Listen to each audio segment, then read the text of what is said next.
और कथा में व्यास जी बता रहे, बोले लाला घर घर जावे माखन चुरा के आवे, और बोले गोपी नयो नयो नूतन नूतन माखन निकाले ताकि लाला को लोभ आवे चुरावे को।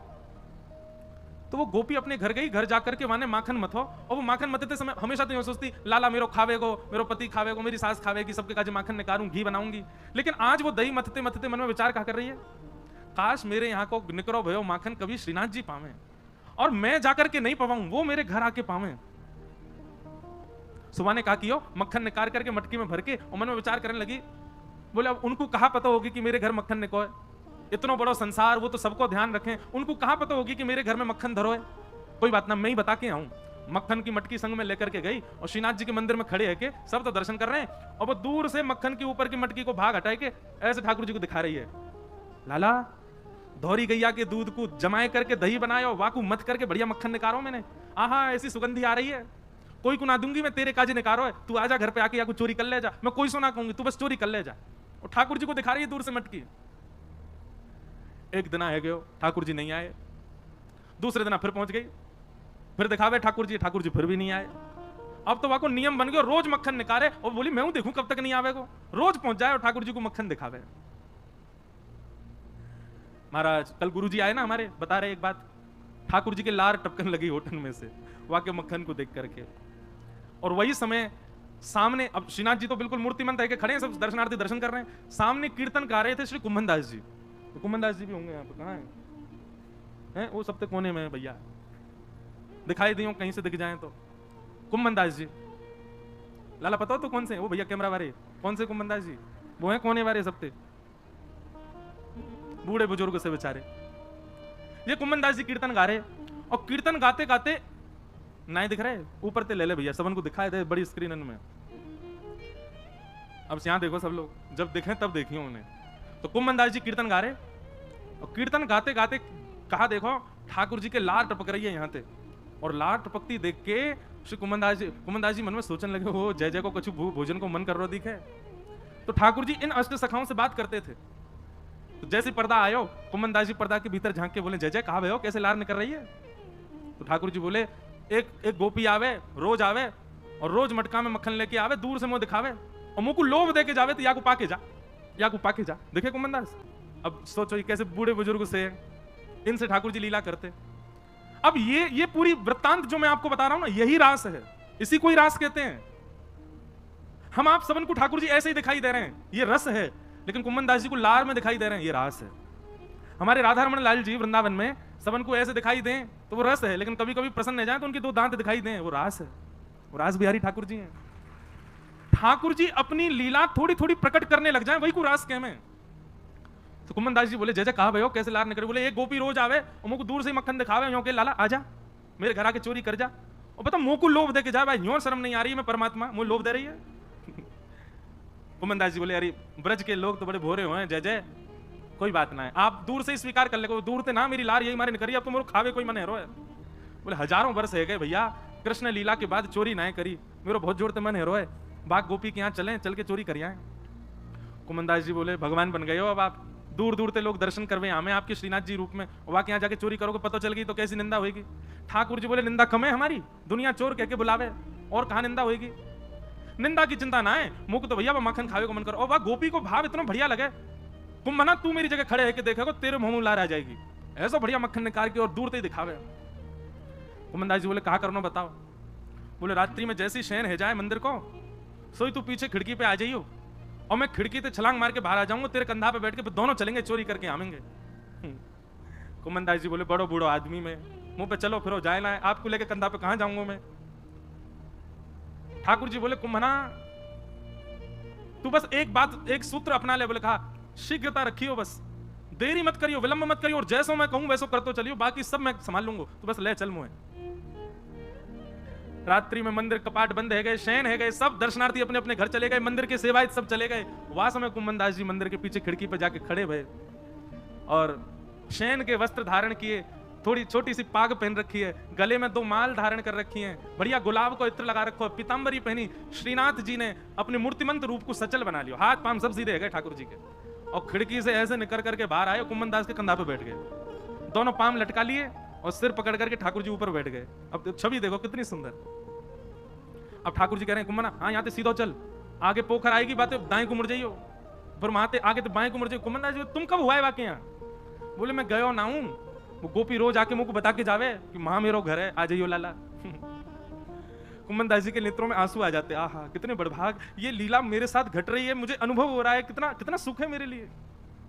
और ठाकुर जी कुमन दास जी के संग गए और वह गोपी के घर में ऊपर से छत पे प्रवेश कर गए, सब सो रहे हैं गहरी निद्रा में, और ठाकुर जी कह रहे हैं अचक अचक के चल, आवाज मत करियो नहीं तो आ जाएगी गोपी। ओ देख कुंभना वो टंग रही मटकी, ले चल बाकी पास। कुमन दास जी पाम पकड़ रखे, नेक नेक से पाम है ठाकुर जी के, पाम पकड़ करके ले गए। सोई ठाकुर जी ने अधर सिर पकड़ करके यहाँ तो दोनों पाम रख लिए और सिर को नेक छोड़ के अपनो नेक बैलेंस संभालो गिर नहीं जाऊं, और तुरंत वो मटकी पकड़ ली, छीका पे लटक रही ऊपर। अब तो ठाकुर जी निकार निकार करके प्रेम से पामे। कुमन दास जी बोले अकेले कृपा को नेक दे दो नीचे प्रसाद। सो ठाकुर जी मक्खन लेके अपनी जीभ से चाटे और अपनो झूठो मक्खन ही ऐसे नीचे हाथ करके गए ले कुमना। अब कुमन दास जी के कभी आंख पे लग जाए, कभी नाक पे लग जाए, कभी मुंह पे लग जाए, पर कुमन दास जी के तो रोम रोम नृत्य कर रहा है, नेत्रन से अविरल अश्रुधार गिर रही है। आहा ये लीला ठाकुर जी की कैसी मधुर। कुमन दास जी बोले नेक देखूं तो सही है चोरी की लीला है कैसे रही है। तो कुमन दास जी ऐसे पाम पकड़ के जैसे ही ऊपर देखने लगे, सो महाराज ठाकुर जी तो मक्खन निकार निकार करके पा रहे हैं, और ठाकुर जी की धोती है वो ढीली है कि नीचे को खिसक रही है। कुमन दास जी बोले जय जय जय जय संभालो, हो है जाएगी नहीं तो हो। जैसे ही कुमन दास जी ने कही सोई ठाकुर जी ने चार भुजा प्रकट कर ली, दो भुजा से तो धोती पकड़ के खड़े हैं, दो भुजा से मक्खन चुरा रहे हैं। बोले चतुर्भुज भगवान की। कुमन दास जी बोले चतुर्भुज बहुत देखे लेकिन ऐसा नहीं देखो, दो भुजान ते धोती पकड़ के खड़ो है और दो भुजान से मटकी से मक्खन चुरा रहे है। और वह छवि को देख करके कुमन दास जी तो अपना सब बेसुध है गए, ठाकुर जी के पाम वाम सब छोड़ छाड़ दिए। अब तो वो तो बिल्कुल महाराज ढीले से पड़ गए, बेहोशी सी आ रही है उनको देख करके कि ये लीला मेरे संग क्यों आ रही है। ठाकुर जी एक कुमना तो हिलकाई करो, एक कुमना ऐसे मत कर मटकी गिर जाएगी। अब कुमन दास जी तो मूर्छा में आ गए, ठाकुर जी के हाथ से मटकी गिर गई और जैसे ही फूटी घर के सबरे लोग चोर चोर चोर आगे हो, चोर आगे हो, चोर आगे हो। कुमन दास जी तो नीचे गिर गए, ठाकुर जी ने छींका पकड़ रखो, लटक गए ऊपर। और लटके लटके ठाकुर जी ने देखी भाई आज पकड़े जाएंगे, तो जोर की एक छलांग मारी और ऊपर से भाज के महाराज ठाकुर जी तो भाज गए, कुमन दास वहीं रह गए। इतने में ही गोपी आई, गोपी ने आके कही कौन चोर है, यहाँ में डंडा दो। दो चार डंडा मार दिए महाराज, लेकिन कुमन दास जी को कहां पीड़ा होनी। जब लालटेन जला करके देखी तो गोपी बोली ये तो कुमन दास बाबा है, मंदिर में कीर्तन गावे। अरे बाबा मैं तो मक्खन को ले जाती लाला भोग लगावे आएगो, और तू आगो यहाँ चोरी करवे, शर्म नहीं आई तो को है बुढ़ापे में चोरी करे। कुमन दास जी के तो नेत्रों से आंसू बह रहे हैं, नेत्र खोल करके जब कहा कौन सी गोपी है तुम में जो मक्खन लेके जावे, तो गोपी बोली मैं हूं, मैं लेके जाऊं, मैं ही कहती लाला ते लाला का उतना आ जा, लाला तो आयो नहीं जी बूढ़ा पड्डा आगो मेरे घर।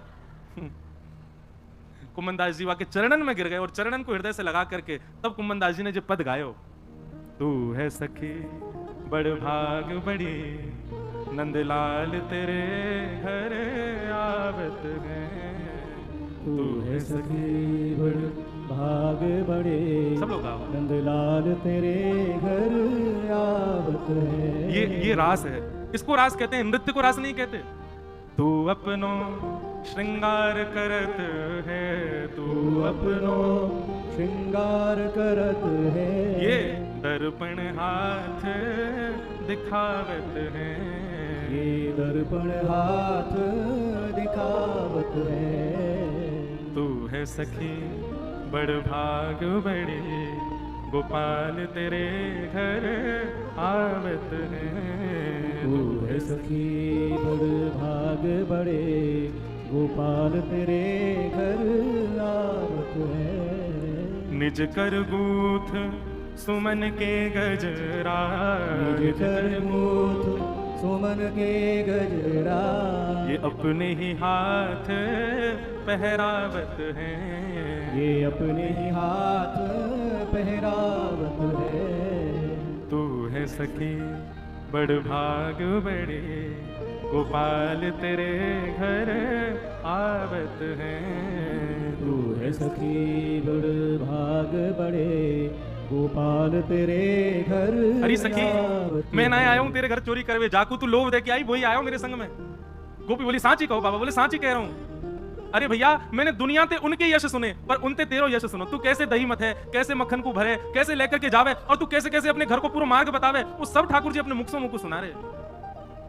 हर कोई उनको यश गावत, हर कोई उनको यश गावत, सब कोई उन उनको यश गावत सब कोई उनको यश गावत, पर वे तेरो यश गावत हैं, वे तेरो यश गावत है री। तू है सखी बड़ भाग बड़ी, नंदलाल तेरे घर आवत है। तू है सखी बड़ भाग बड़े, नंदलाल तेरे घर आवत है। कुंभन दास लाल गिरधर के, कुंभन दास लाल गिरधर के, कुंभन दास लाल गिरधर के, कुंभन दास लाल गिरधर के। ये तो तेरे ही हाथ बिकावत हैं, ये तो तेरे ही हाथ अरे बिकावत है। बड़े बड़े ज्ञानी, बड़े बड़े तपी, बड़े बड़े योगी सन्यासी आके चले गए, जे कोई सोए से ना मिलवे जामे, ये कोई सोए से ना मिले, ये कोई की बात ना सुने, ये कोई की तपस्या स्वीकार ना करें। अरे हजार हजार वर्ष की तपस्या है वे, पर भी एक क्षण के दर्शन हो में। लेकिन तू भूरी भारी सखी, तू पढ़ी लिखी ना है, तू कछु आवे ना है, लेकिन तेरे भोरेपन पर रीच के जगत नियंता जगदाधार तेरे घर माखन खावे आयो। कुंभन दास लाल गिरधर के, कुंभन दास लाल गिरधर के। ये तो तेरे ही हाथ बिकावत है, ये तो तेरे ही हाथ बिकावत है री। तू है सखी बड़ भाग बड़ी, गोपाल तेरे घर आवत है। तू है सखी बड़ भाग बड़े, गोपाल तेरे घर आवत है। बोल श्री राधा रमण लाल की। तो ये है रास। आपकी भावना से प्रसन्न है करके, आपके भक्ति से प्रसन्न है करके ठाकुर जी आपको वो अधिकार प्रदान कर दें कि उनकी अंतरंग लीला को आपको दर्शन है जाए, तब समझो ये रास है। तो रस से प्रारंभ है हमारी भक्ति। अभी हम रस में स्थित हैं, अभी हम जैसो खवा में ठाकुर जी खा लें, जैसो पहना में पहन लें, जहां ले जाएं वहां चले जाएं, पर यही परिवर्तित है जाए कि ठाकुर जी स्वयं आकर के मुंह को तुझे बना के खवा, मैं तो वो खाऊंगा, मैं तुझे पहनूंगा, मैं तो वहां जाऊंगा, मैं तो यूं करूंगा। इसी को रास कहते हैं।